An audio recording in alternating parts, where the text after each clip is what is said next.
We're up to chapter 17. And this is after they hire David to play the music, and they make Shaul feel better. And now the Plishtim, now the Plishtim get together, and they're attacking the Jewish people. And the pasuk says that the Plishtim omdim el har mizeh, v'Yisrael omdim el har mizeh, v'hagai beinehem. They're on one side of the mountain, and the Jews were on the other side of the mountain, and there was a valley in between them. V'yitzeh ish habeinayim, the champion man from the Plishtim, Goliath Shemo, Migat, he's from Gas, and Govho shesh amot v'zaret. Okay, so this mighty man is Goliath, the giant. That he's huge. He's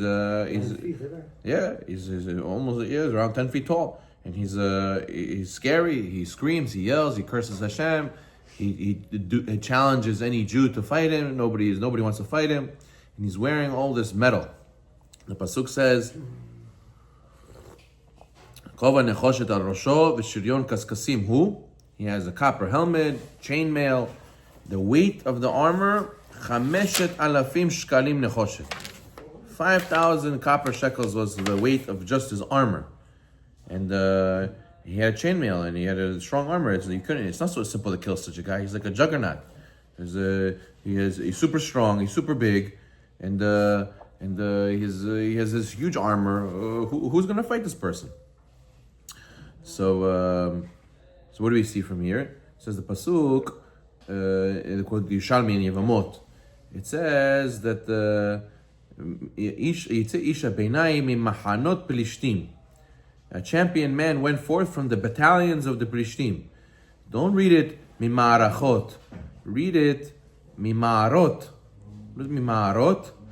Mimarot can be understood as Mimea or Lot. Mea or Lot, not Mimarot. Mea or Lot. Who's Mea or Lot? 100 uncircumcised men were with his mother in one night, which means that according to one opinion in the Gemara, it's possible to have a person have multiple fathers. It's interesting that really we know it's only one sperm cell, right? Mm-hmm. But the Gemara is saying the fact that so many people were with his mother, and we can't determine who exactly was the cause, so therefore he's probably going to be machmir that he has to treat all of them as his father, right? So most confusing day for him probably Father's Day, right?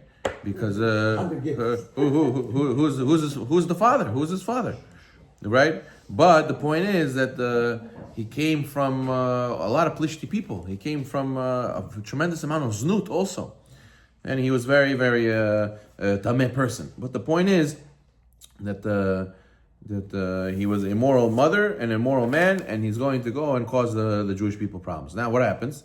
So he says, "Vayamod, vayikral, ma'arachot Yisrael." He gets up, he screams at the Jewish people, where are you? Why are you not making war? Where's the servant of Shaul? Choose yourself a man. Right? He says, "Vatem avadim leShaul, beru lachem ish veyered elai." Come on, let's go. Fight me, kill me. If you can kill me, we'll be slaves to you. Ve'im ani ochal lo vekitiv. But if I killed your guy, vayitem lanu la'avadim, and you guys will be our slaves. That's the deal. That's the negotiation he made. So he said, Shaul heard this. V'yishma Shaul chol Yisrael divrei Plishti ha'ele ve'yechatu ve'yir'u me'od. Everybody was afraid. Everyone was scared. Nobody knew what to do. Now the Gemara Sotah says that the Goliath used to make this announcement when? Every evening when they pray. In the morning, he used to get up while they're saying Shema, he starts screaming. They should not be able to say Shema. In the evening when they say Arvit, he starts screaming. And that way they couldn't say Shema. He knew that they had to do mitzvot in order to beat him, and he tried to prevent them from doing it. And he tries to confuse their kavanah, that they shouldn't be able to do the mitzvah.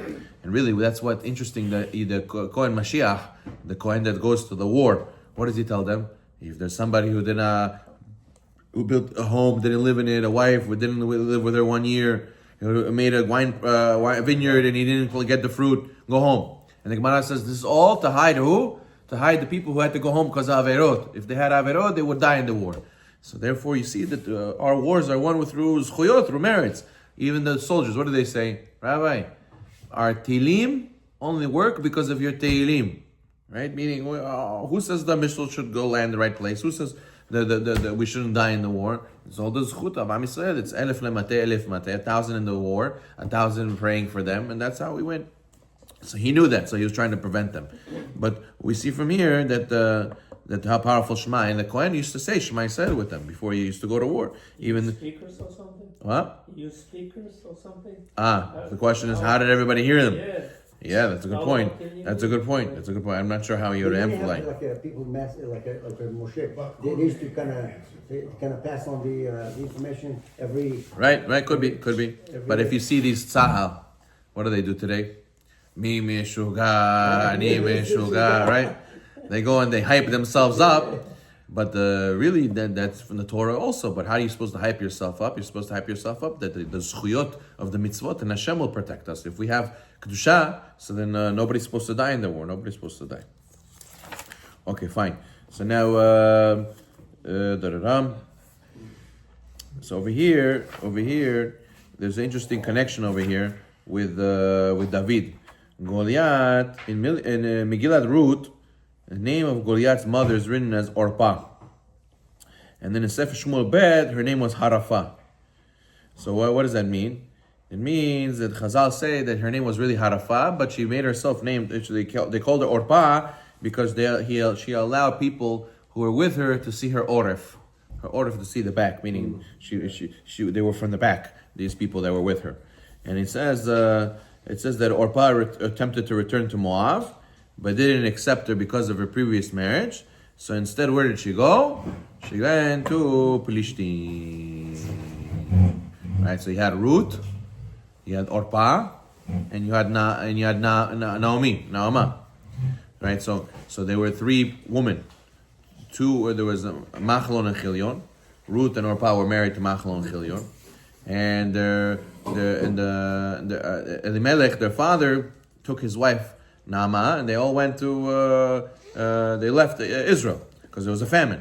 So now, after many years passed, Naama said, I'm going to go back to Israel. It's time to go back. So Ruth wanted to go with her. She said, don't come with me.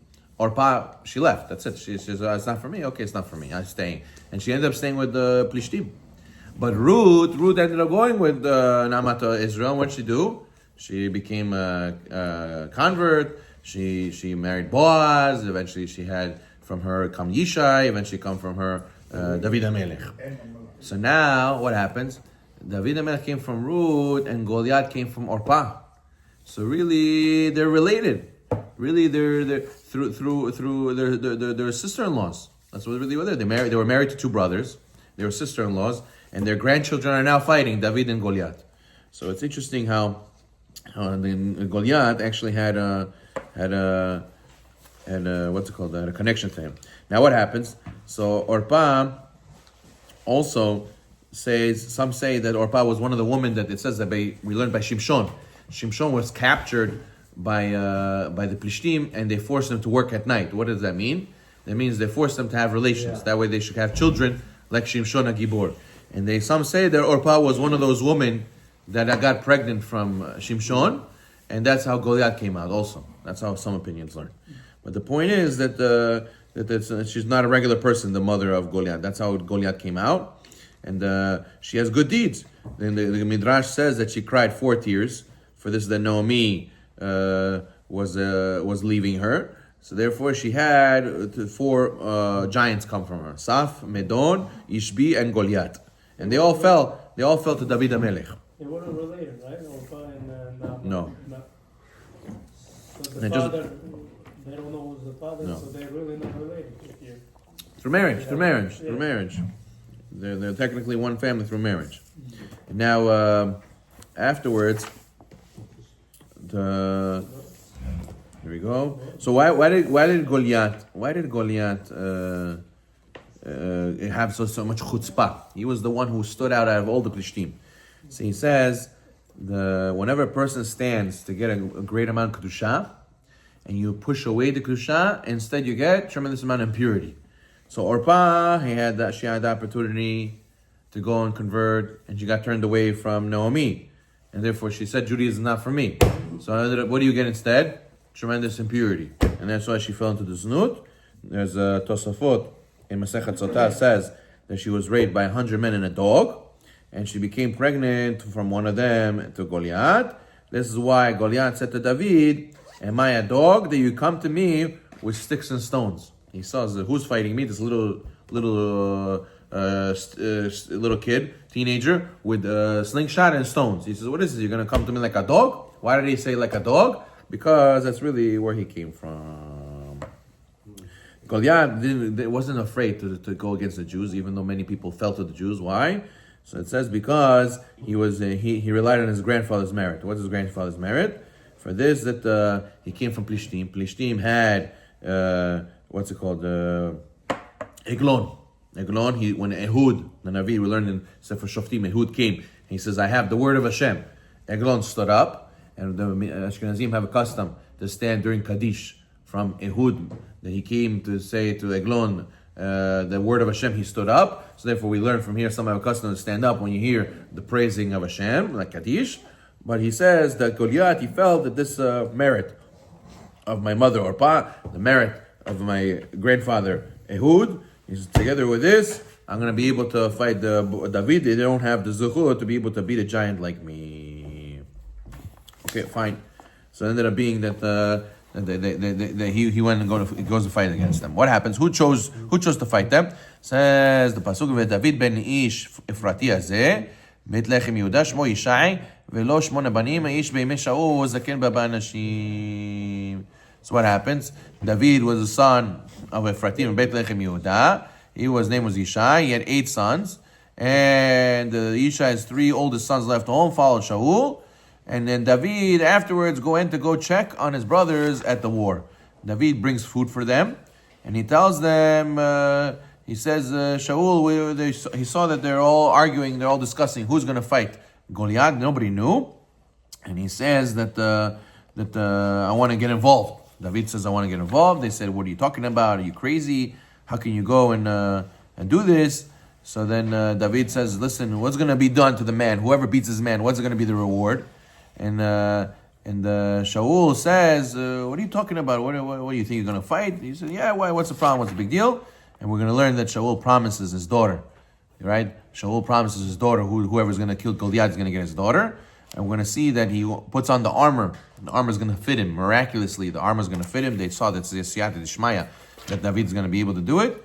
But then he actually comes out and he's going to start talking to David. He has a whole conversation with Goliath. And then he has a miracle that he beats him with a stone. But we're going to get into that details later. But the point is that nobody expected David. That's what we said today in the Hallel. Right? Even Ma'aseh Bonim. The stone that everybody threw on the side, ended up being saving everybody. Baruch Ne'olam. Amen.